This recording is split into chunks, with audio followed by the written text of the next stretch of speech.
Bismillahirrahmanirrahim. Assalamu alaikum. Good afternoon. Welcome to Sports Extra. I'm your host Ahmed Nawaz with the latest roundup of sports today. Let's take a look at what we're discussing. Pakistan and Australia was a thriller. Nobody expected the series opener to be like this. Pakistan were just ever so close in beating Australia in this first one international. Unfortunately, obviously Australia had the better of us.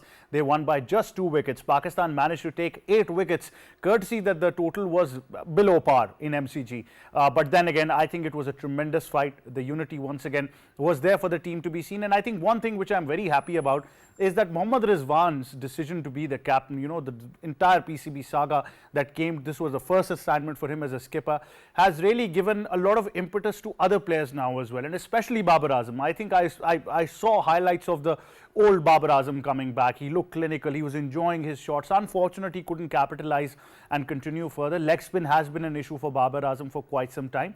But then again, I think he was enjoying his cricket finally. And this is something that all of us have been stressing since a long time. Irfan Niazi was playing brilliantly. The openers have been an utter disappointment.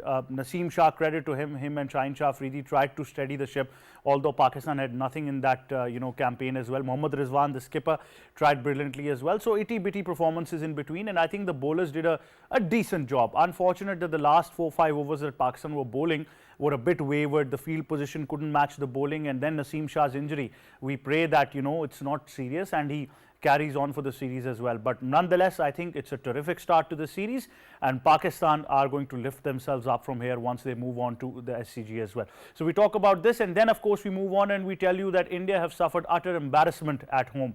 They've lost 3-0 to New Zealand, a feat that has been I must say this is embarrassing, but then again the feat has taken 24 years to be accomplished in India. Gautam Gambhir, this was his first assignment as coach for Test matches. Of course, before that we saw him that against Bangladesh they were clinical, they were absolutely in an aggression as they have conquered Australia. But when it came to New Zealand, they had the better of them. There have been a lot of ruckus from their journalists now and their fans against Rohit Sharma, against Kohli. Bumrah has been taken to the cleaners. They've been saying that we used to call him McGraw and he's done nothing for us. But it's all sort of chaos right now in India at the moment. So we talk about that and the I think heroics of the New Zealand team and the horribles of the Indian team. And I was, social media was a buzz as well. People were actually trying to tag Irfan Pathan and asking him how his Sunday was. So I think this is the way things are going right now. So we'll talk about that in detail. Then of course we move on and we discuss pertinent things as well. Formula One has been an absolute stunner. Apart from Max Verstappen winning from 17th down on the grid, which has been a terrific feat. He's now the only driver who has won different races from 10 different positions. But this race belonged to Ayrton Senna, the Brazilian Grand Prix, and of course tribute was paid by Lewis Hamilton, who drove Ayrton Senna's famous car in which he won Grand Prix as well. Ayrton Senna's sister was there as well. This was a historic moment for Formula One. All of you who know motorsports would know the legacy of Ayrton Senna and how his life ended in a terrifying crash in 1994.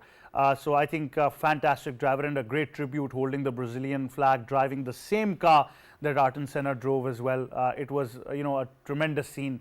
Once again, nostalgic memories. Then of course we move on and we of course share with you some more details as well which are on the show. Of course, like I said, Sports Extra keeps bringing you as well. So this doping has been a very serious issue surrounding the Olympics. But one such businessman in the world has now given an idea of Olympics separately that allows doping. So it's an idea which is different, but something that allows state-sponsored doping to be part of the Olympics. So a separate Olympics, but with doping and with all of these banned substances. So we talk about that as well. And then of course we move on and we tell you something about tennis, which is terrific. Pakistan has got a fantastic structure on the domestic and grassroots level as well.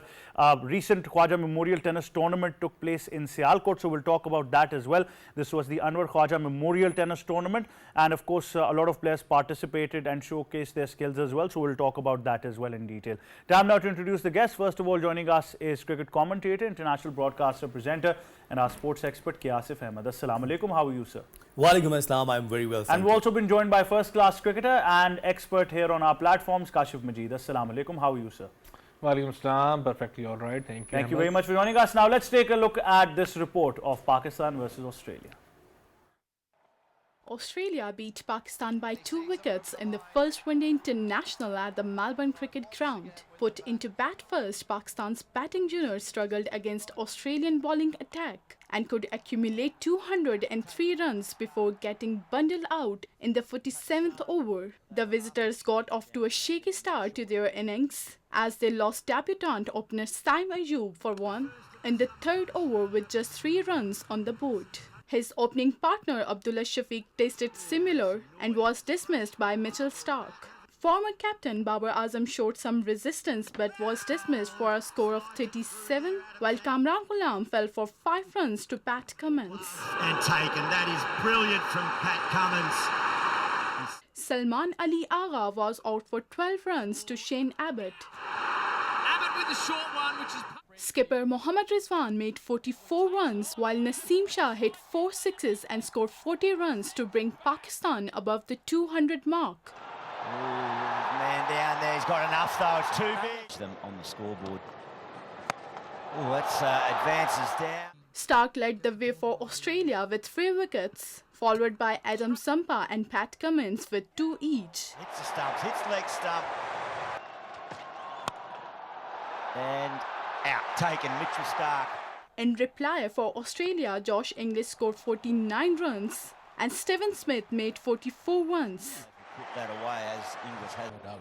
Snain in his first over. Full and beautifully driven by Steven Smith, a man with his own peculiar style.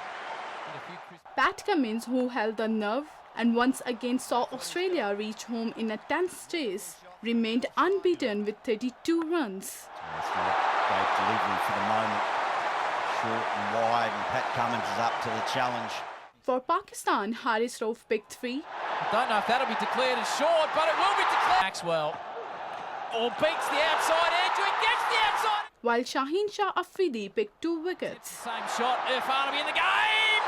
Takes the catch, good snare. Mitchell Starc declared player of the match for his exceptional bowling. And there you have it. Sabah gives us all the details regarding this game. Asif, interesting encounter. Not as many former cricketers would have expected Pakistan to start the series, but I think it was a fantastic game, a great start to the series. Well, stunning effort from Pakistan, no doubt. And to be honest, that let's talk about positivity and let's talk about some positive that what happened in the match actually. I think the way Shaheen Shah Afridi bowled, I appreciate, because people were talking about his pace, his line and length. He bowled nicely, and then of course that Haris Rauf, he was exceptionally well, and his line and length, each and everything was perfect. Niazi has taken a couple of brilliant catches, though he dropped Steve Smith on when he was on just 10. I wish if he could have taken on that time, so scenario could have changed. Overall, it was a brilliant game. Overall, sensational game for Pakistan, because you were not expecting. Because right before the start of the match, it was 70-30. Yes, on one time we were around 60-41, 160 for 7, and we were struggling well. When we talk about the captaincy, you know, when you're defending 200 or around 210, I think that you don't have more options. You just go for the attacking cricket. Your bowlers bowled really well. One concern for me, that is that Hasnan was okay. I'm not criticizing. Hasnan was okay, but once again, he bowled a couple of very loose deliveries outside the off stump or maybe on the legs. So that was very easy for the Australian batters. And to be honest, that when you're playing against Australia, in Australia, short pitch deliveries aren't good option until and unless you're bowling 155 like Shoaib Akhtar. This is something very tricky that you're mentioning. I'll tell you why, because I watched the entire spell of the starting spell, the first 10 overs of Mitchell Starc and Pat Cummins, and they were, you know, accurate on length, and that length delivery was rising. So instead of bowling short, I think just a touch to the length side might help you even more than bowling short. See, the batters like Josh Inglis, when you're bowling them short pitch deliveries and you see there a couple of sixes towards mid-wicket and a square leg area, one delivery that wasn't a short pitch delivery, even that was raised right before the, in front of his mouth. But even then, this is what we call that was a short length, it wasn't a short pitch delivery, but even then his eye contact was absolutely brilliant. and he hit towards mid-wicket. So timing, each and everything was perfect. Even then, why I'm giving credit to the fast bowlers, because you have only 200 runs to save, and then Shaheen Shah Afridi started very well. Naseem Shah, I think he was so good with the bat. He has saved our respect, you could call it, because making 44 runs, that's a very brilliant He effort. always has, be it Yeah. against Afghanistan, be it the World Cup. Naseem Shah has always been to the rescue. I sincerely hope that the injury is not as serious as it looked, because that could be, a real blow to Pakistan's campaign in Australia. But Kashif, how would you define this game? Because I'm sure nobody expected Pakistan to take 8 wickets defending this chase, but they were brilliant. And I think more than that, the unity that we saw is going to go a long way for this team under Mohammad Rizwan. I guess to start with, very important match in the context of Pakistan's campaign in Australia, because the way we have started as a bowling unit, it shows that we are here to fight till the very last moment. It's a very good sign for Rizwan's captaincy, the way he handled his fast bowler, and the injury to Naseem Shah could have hampered those 2 wickets chances, because he was absolutely good with his line length, and most probably we lost a quality seamer at the very crunch moment of the match, and if he was there, that match could have been ours. To start with, our batters, of course, it's just not our batters, their batters too, because they have lost 8 wicket, and talking about 30 odd runs of Pat Cummins, that means they've been 8 down for 180 or 170 runs. So this shows that our bowling was too good. So it's a battle between the 2 quality bowling and 2 quality fast bowling sides, nevertheless. And Rizwan handled his troops very well. Most important for me was the hype created around this series, where everybody started saying that we are there as a sparring board for them, and they'll be just going through all those net rehearsals, net practices against us. That is not the case. I still believe we played very good cricket. Yes, here and 1 and 2 chances here and there, drop chances, and most probably we would have been ended on the winning note. So nevertheless, it was a good match day. It was a good match, and most important part, it's the ball dominating the bat, and that is very heartening to see when we see this happens in a one-day match, in a white ball cricket, that a ball is dominating the bat. And Ahmed, believe me, if ball is dominating the bat as a fast bowler is doing good, this can be termed as a good cricket match. Absolutely, it was. And our coach has just told us that 7 runs when Josh Inglis was dropped, and he ended up making 40 more runs than that. And I'm sure the coach knows all about how players drop catches and whatever happens in games. We've witnessed that as well. We've been through that. One of them is sitting in the... No, I meant the other one who's not here. That cost us more probably. Oh, yes. But, why when it comes to the other one, he's saved by that one-handed effort. That always surpasses everything else. And actually, when we talk about the other guy who's sitting with us in the studios, he batted so well. Brilliant. So he compensated. Wow, absolutely So he fantastic. compensated actually. Yeah, so fantastic. Yeah. But Asif, if you look at this game in a perspective, first of all, I think it was really disappointing that Pakistan could have planned it better, and they could have had one side match maybe before this series. It would have really helped the players get used to or acclimatized to the conditions well. But because that didn't happen, I think that's now beyond discussion. But if you look at some of these players, particularly, I am once again disappointed that, I must ask myself that when was the last time Pakistan had consistent opening partnerships, and it has never happened. And I'm pretty sure that has been one of the biggest letdowns today that we talk about. Overall, that the opening once again disappointed us. Well, it's a big concern, and both of the openers, they played some, poor shot selection. I reckon something is wrong with Saim Ayub and something going on in his mind, and that is the only thing which taught by the coaches and the coach Azhar Mahmood, that you cannot play with the straight bat. You were showing those pictures right before the show, the way he was playing away from the body. No clue. Look at his head position. Right. Asif, I'm going to come back to that perspective, and we're going to have those pictures and Babar's dismissal as well, which is equally important. But right after this short break, stay tuned.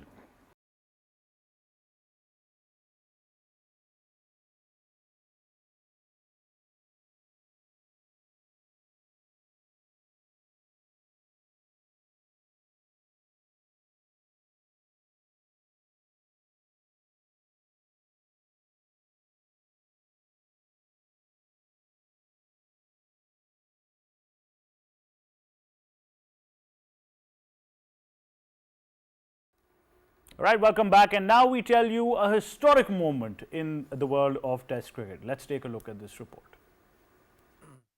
New Zealand's victory over India in the Test series is a major milestone as they became the first team to win all 3 matches in India. In the final test, they secured a 25-run win. Chasing a modest 147-run target, India bowled out for just 121 runs. Ajaz Patel was the standout performer, taking 6 wickets, while Glenn Phillips contributed 3 wickets, showcasing New Zealand's strong bowling attack. It is India's first clean sweep defeat in a home test series since South Africa's by 2-0 win in 2000. This win also marked the end of India's incredible streak of 18 straight home series wins, which lasted since their last loss to England in 2012. Rishabh Pant was the top scorer for India in the match, scoring 64 runs, but other star players, including Rohit Sharma and Virat Kohli, struggled to make significant runs. With this defeat, India has fallen from the top spot in the World Test Championship points table, allowing Australia to take over first place. Meanwhile, New Zealand climbed from 5th to 4th position. This series tie-up is a significant achievement for New Zealand, highlighting their growing strength in the Test cricket and their ability to compete successfully in a challenging conditions. There you have it, all you need to know about history in the making. 24 years since a series whitewash for India and at the hands of New Zealand with utter embarrassment. Asif, what would you like to add about this series? It's been utter chaos for their batters. Well, I think that I think the way their top order is performing, that's the big concern. You know, Rohit Sharma, Virat Kohli, they're the match-winning players, and they're not performing well in this 6 innings. They've only scored 91 for Rohit Sharma, 90 for Virat Kohli. Their average is only 15, so it's a big concern, right? I think that India is a top-notch side. Don't worry if they lost against New Zealand at the home. Does not matter. Gautam Gambhir is a new coach of, you know that, and people are talking about, especially their India journalist Vikrant Gupta. He was so angry against Gautam Gambhir and Virat Kohli, and even he said that now it's the time to drop Virat Kohli. But I think you cannot take decision right before the Border Gavaskar trophy, because India would have to travel to Australia. This defeat, yes, it's an eye-opener for them. They will take some more decisions. They will work on their mistakes. In the first match, there was we have watched against New Zealand that the fast bowlers, they were dominating, and they went on the same idea of Aqib Javed. They made 2 pitches for in the favor of spinners, but what happened went against them. Reverse card. Yeah, that's the problem. But overall, I'm happy with the Indian team. Does not matter.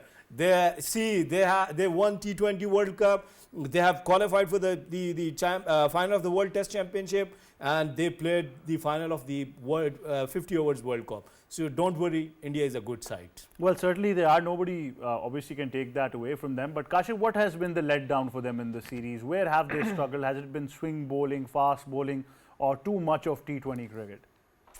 Too much of T20 cricket plus Gautam Gambhir's approach of going ultra sonic mode of aggressive cricket.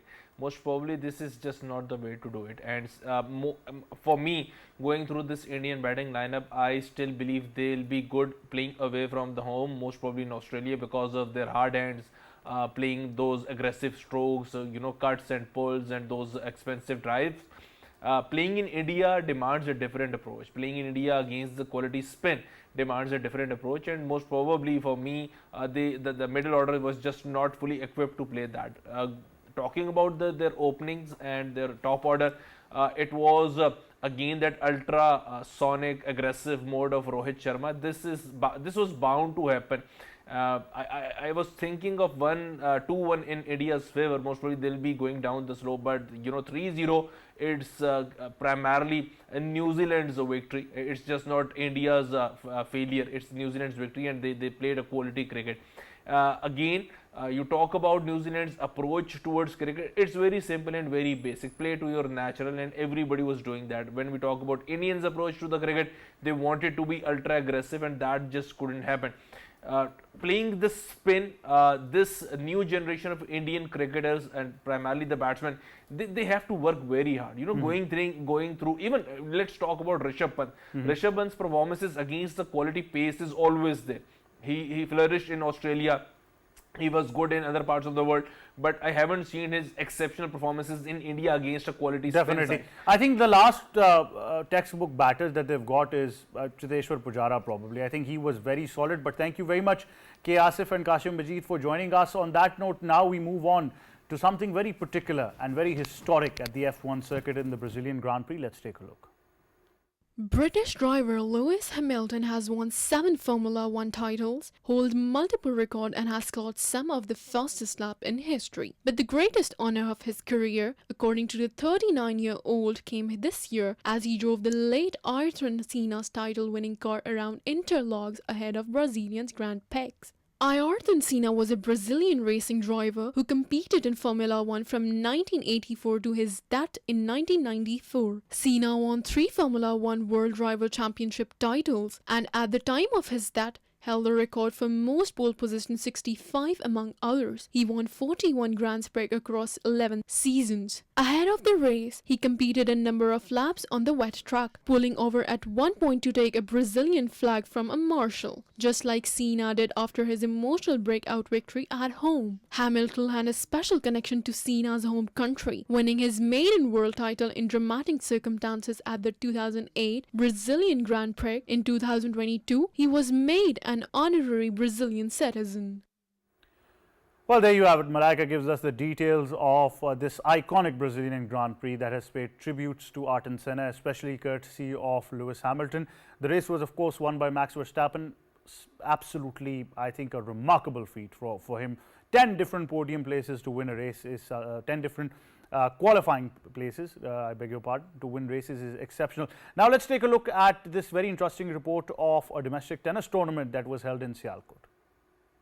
The Anwar Khwaja Memorial National Ranking Tennis Tournament successfully wrapped up on November 2nd, 2024 at the Officers Mess in Sialkot. This landmark tournament, the first national tennis event ever hosted in Sialkot, featured the highest prize money among similar tournaments and attracted an impressive 210 entries across 8 categories. Pakistan's top tennis talent participated, delivering a thrilling display of competitive tennis. Asim ul Haq Qureshi, president of the Pakistan Tennis Federation, expressed his delight with the event's success, saying, "This is the first tournament of its kind in Sialkot's history, and we are determined to make it an annual event." The Pakistan Tennis Federation extends its gratitude to all sponsors, participants, and the officials for their roles in making their inaugural event successful, laying a strong foundation for future tournaments in Sialkot. There you have it, all you need to know about this memorial tournament that was held in Sialkot. To discuss this further, we're very honoured to be joined by the tournament director, Mr. Khabar Anwar Khwaja. Assalamu alaikum, sir. Welcome to Sports Extra. Walaikum salam ji. Thank you very much. Thank you very much. Sir, congratulations, first of all. A terrific tournament, I must say, for all tennis enthusiasts, and especially for the talent that is also, always on display for Pakistan Tennis Federation. What would you like to add about the specific details of this tournament and its participation? We are absolutely delighted and thrilled to host this tournament here for the first time in Sialkot's history, I would say, not only in 77 years history of Pakistan, I would say even back to the era. This was the first open tournament, and I'm very grateful for that, particularly this player that he gave us honor. And I'm glad we did our best, and with the cooperation of our services, officers mess, we try to we tried our best, and in fact it was first time ever that we saw some absolutely quality tennis, and I think the amount of if we look at the talent now coming under 12, under 14, under 18, there was some absolutely brilliant tennis players, both girls and boys. And I think under the way Assam is looking forward to fill in the gap which has been created after Assam, and there are not too many players after him. So we just hope that this activity, this little effort, will help Pakistan in the global scene in years to come. So we're really very happy, and I think the players were. We try to make their stay very comfortable, and then we thought, okay, we are a very small city, But I thought, okay, let's beat Lahore and Islamabad and Karachi in terms of prize money. So we raised, we gave that was the highest prize money for the players, and I'm glad that it all went really well, and we're delighted to host it, and we'll try to make it, inshallah, an annual event, so that tennis should spread other than the top 3 or 4 big cities. Smaller cities should also host it, so that tennis popularity spreads across the country. Certainly. Thank you very much, Kabar Saab, for joining us. Congratulations to you and your entire tournament committee. I think it's not only fantastic that we saw this tournament, which will eventually become a yearly feature, but also taking it to Sialkot, like you mentioned as well, that one more city needs to be added to that calendar instead of all the tennis in Lahore, Karachi and Islamabad. I think that is a great omen for the local talent on display as well. So congratulations to you and everyone, sir. Right, of course, that wraps up Sports Sector from me and my entire team. It's goodbye for now.